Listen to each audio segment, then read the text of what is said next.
Nous passons donc au point numéro 9 de notre cours, les espèces autorisées et les espèces interdites. Alors les espèces autorisées, ce qu'on pourrait appeler autrement les bêtes qui sont propres à la consommation. Et celles qui sont interdites, ce sont les animaux qui sont non propres à la consommation. Puisqu'effectivement, il faut 3 conditions pour que votre beefsteak puisse être consommé. Il faut non seulement, première condition, que l'animal en question provient d'une espèce qui soit propre à la consommation, c'est la première condition. Deuxième condition, que la bête en question ait été abattue selon les règles strictes de la shechita, par un shohet, par un sacrificateur rituel. Et troisième condition, qu'une fois que les 2 précédentes conditions sont remplies, eh bien, de vérifier que l'animal est sain et sauf. Enfin, sain et sauf dans quel sens? Il n'a pas, c'était pas pour faire de l'humour. Il est sain sur le plan de sa santé, je veux dire. Il n'a pas de maladie, il n'y a pas d'adhérence, il n'y a pas de problème. Et que après avoir bien fait l'analyse donc des organes intérieurs de la bête, eh bien que cet animal n'étant pas malade, donc il peut être consommé. Ça, c'était donc les 3 conditions. Une toute dernière, la 4e, c'est qu'effectivement, avant même de pouvoir le faire cuire, il faut extirper des morceaux de viande, eh bien, le sang qui avait été congestionné dans les tissus au moment de l'abattage de la bête. D'où ce qu'on appelle la cachérisation de la bête. A priori, la bête, elle est déjà cachère. Qu'est-ce que ça veut dire de cachériser la viande? En fait, on cachérise une viande qui est déjà cachère, mais on la cachérise dans le sens pour la rendre propre à une consommation directement dans son plat, dans sa marmite. Eh bien, on doit extirper le sang et par un procédé, on verra les détails par la suite, vraiment les détails, mais grosso modo, cela consistera à tremper le morceau de viande dans de l'eau, qui est de la keritabassa, afin de ramollir la viande et déjà de se débarrasser de toutes les impuretés, des saletés, des peaux rouges, etc., des peaux qui soient restées comme ça, ou des filets de sang. Ensuite, mettre du sel, tremper dans le sel, des 2 côtés du morceau de viande, et donc extirper le sang interdit. Et une fois qu'on a fait cela, après l'avoir fait attendre une demi-heure au moins, eh bien, on va le laisser 1 heure dans de l'eau pour qu'il soit vraiment, la viande deviendra rose clair, et là on pourra effectivement la consommer, soit dans un pot-au-feu, soit par grillade. Voilà, ça c'est grosso modo là, ce qu'il faut retenir. Pour les détails, nous verrons par la suite. En tout cas, la Torah, rappelez-vous de cela, elle répartit les animaux en 4 catégories, si vous voulez bien retenir. La première catégorie, ce sont les mammifères domestiques et sauvages. Domestiques, ce sont ce qu'on appelle les behemoths, et sauvages, c'est les hayot. D'accord? Mammifères domestiques et sauvages, c'est la première catégorie d'animaux. Deuxième catégorie d'animaux, ce sont les dagim, les poissons. Troisième catégorie d'animaux, ce sont les oiseaux, les rofot.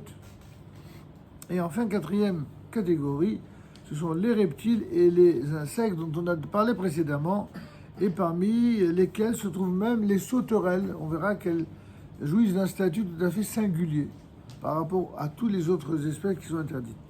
Dans toutes ces catégories, il y a malgré tout des espèces qui sont cachères, c'est-à-dire propres à la consommation, appelées pures, théora, et des espèces qui sont interdites à la consommation ou appelées impures, téméa.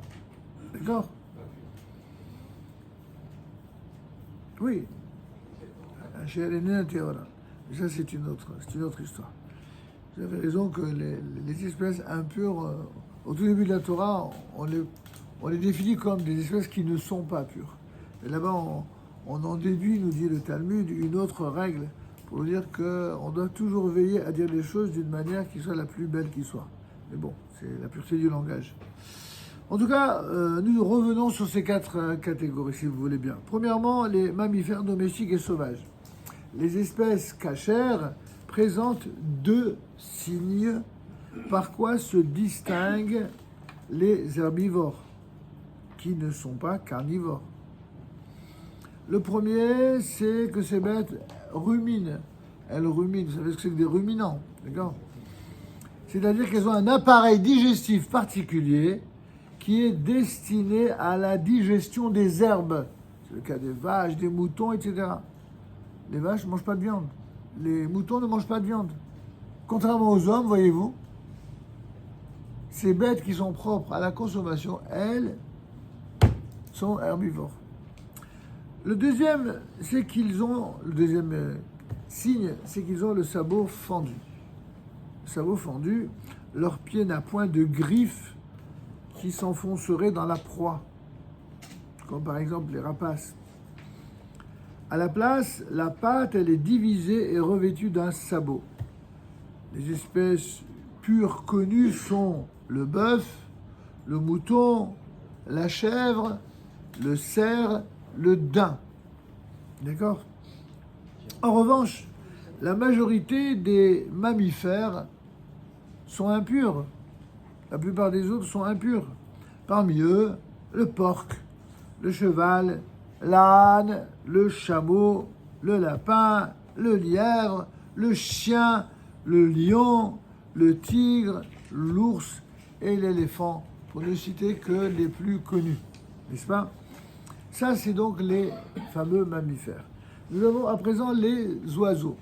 Deuxième catégorie. S'agissant des oiseaux, bien que les sages aient décrit certains signes distinctifs des espèces pures, en pratique, on s'appuie essentiellement sur la seule tradition, car ces signes ne sont pas indubitables. Ils sont très contestés par les experts. Parmi les oiseaux purs connus, nous avons le coq, la dinde, l'oie, oyeux bien sûr, l'oie domestique si vous voulez, le canard domestique, le cygne commun et le pigeon.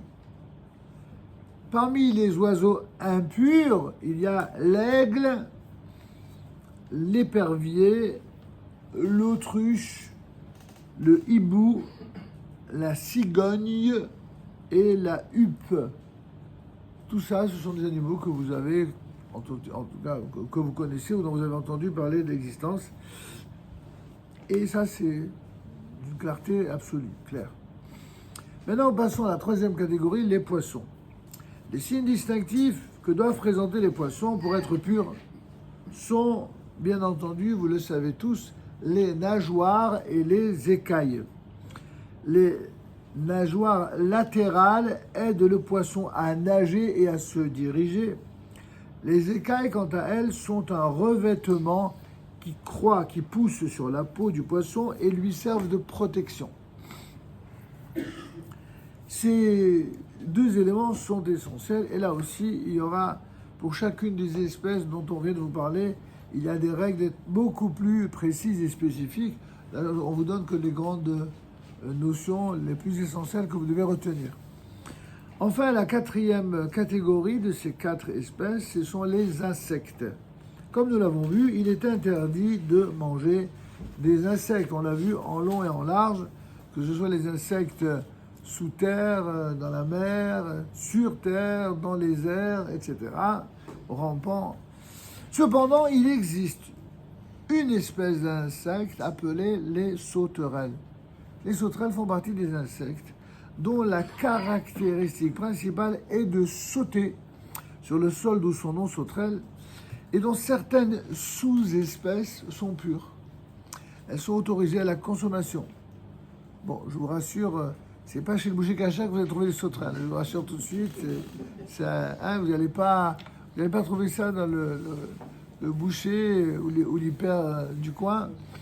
Il s'agit en tout cas de celles qui parfois se multiplient et se déplacent en colonies immenses et dont les signes distinctifs se sont conservés par tradition, notamment auprès de deux originaires types, les Juifs du Yémen et les Juifs du Maroc. Ce sont les deux pays où de grandes communautés juives existaient et où, selon une tradition, ils avaient la tradition de consommer. Bon, ça reste un phénomène assez rarissime, hein, il n'y en a pas tellement que ça.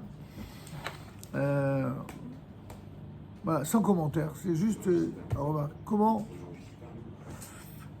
Non, aujourd'hui, je connais pas. Je connais, enfin, je connais pas. Je sais que ça existe, mais je ne connais personne qui, dans son entourage, que ce soit religieux, rabbinique ou autre, nous ait fait part d'un usage de consommer ces choses-là. Je ne connais personne. J'ai connu ici même des gens qui, quand ils étaient jeunes au Maroc, ils en consommaient dans le sud marocain. Ça, j'ai entendu. Il y a même une tradition selon laquelle l'espèce en question avait sur le dos de la sauterelle le nom de Dieu, Yudke Vavke, carrément. Bon, ça, est-ce que c'est une réalité? Est-ce que c'est juste une maroquinerie? J'en sais rien. Ça, tout est possible. Mais voilà, on va garder le sourire et la question en point de suspension. On va passer maintenant à une question importante, c'est la shrita, l'abattage. Qu'est-ce qu'on appelle l'abattage rituel et quelles en sont les conditions?